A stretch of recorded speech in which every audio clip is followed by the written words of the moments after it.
Konami Studios. Batman issue 96. We are well into Joker War now, part 2.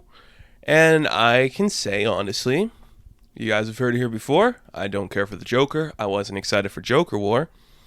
This was my favorite issue involving the Joker stuff. I think this was really well done. Went to a lot of interesting places that I wasn't expecting. And I had a great time reading it. This book opens up and we get the idyllic suit of the future for Bruce Wayne. It's the bright blue Tron looking suit that everyone's up in blaze about because it doesn't look like a Batman suit. We see it in action. We go to a shot of the future, a future that is never probably going to be possible for a few reasons. Probably because Alfred's still dead. But we just kind of see Batman and Bruce, they have this technology that can hack into people's phones, and when they read it, they're like, hey, watch out, there's oncoming traffic. Batman comes by, takes down Mr. Freeze and his sons, and we're just like, that's really fun. I like the suit. I really think that blue suit looks really cool and interesting. It feels like an updated version of like that classic blue and gray suit, the Neil Adams looking suit, and I love it to death. I think it looks really cool and interesting. So seeing it in action, I was on board with. Then we cut to the Batcave. He's married to Selina. They're going to go on a honeymoon, and Gotham's pretty much safe. Gotham is in great hands. Tim is leading the Titans. Barbara, I think, is commissioner. I think that's what they were hinting at. Everyone's having fun. I like that a lot. What a good idea. What a good angle to throw in there. Something really cool. Cut back to the present. We are doing City of Bane, but it's Joker, I think. Like, Joker's taken over Gotham City now. He's got all the money in the world to do whatever he wants. Okay? I will say I liked the future bit more than the actual present day bit, but there's a lot in the present day bit I thought was very enjoyable. First off, Harley Quinn finds Batman lying on the ground. He's been passed out for 3 days, and she just kind of catches him up like, yeah, Joker's taken over everything.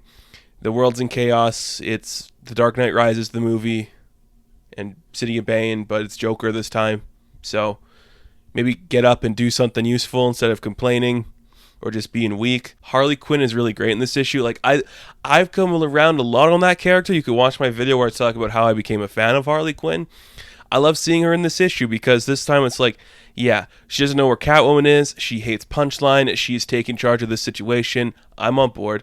I'm all for it. Let's do that. That's what we should do with that character, so we're going to have fun with her. She's going to be a center force in this game. We get our first look at Clown Hunter. He's a character that was teased on like those variant covers, and he's got a batarang sticking out of a bat, so that's kind of cool. I'm very curious to see how that character is going to come into all this and who it's going to be. I don't expect it's going to be somebody we know. I think it's going to be somebody new, but there could be a connection to another character. I'm not sure. It could be very interesting to see how that goes. So Batman wakes up and he's starting to just kind of hear the voice of Alfred in his head. And he's like, that's a problem I do not have time to deal with. The Joker has taken over Gotham. I'll deal with my own shit later. Let's go save the bloody city.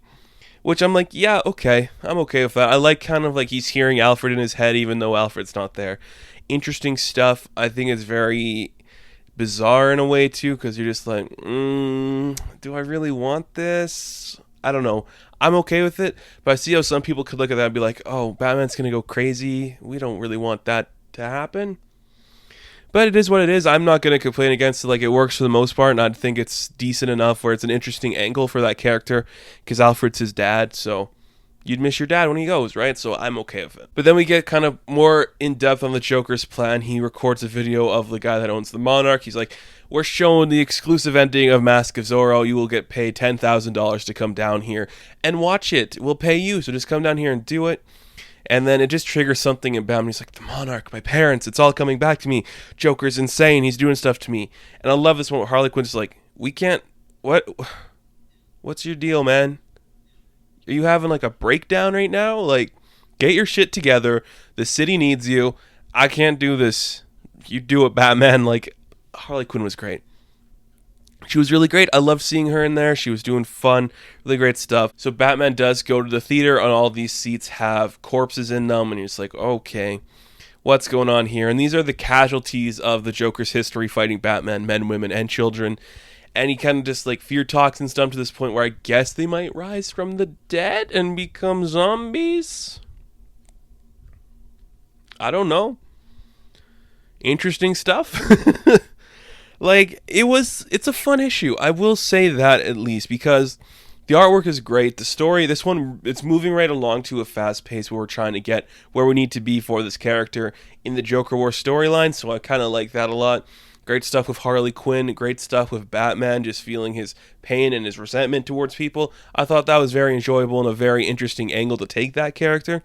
But I will say this too, I really liked seeing the future stuff. I really think they should do a future version of the Bat Family book. I have a pitch for that if anybody wants to hear it. You can see it in an older video where I say Dick and Babs should be married, and we'll go from there. But I like it.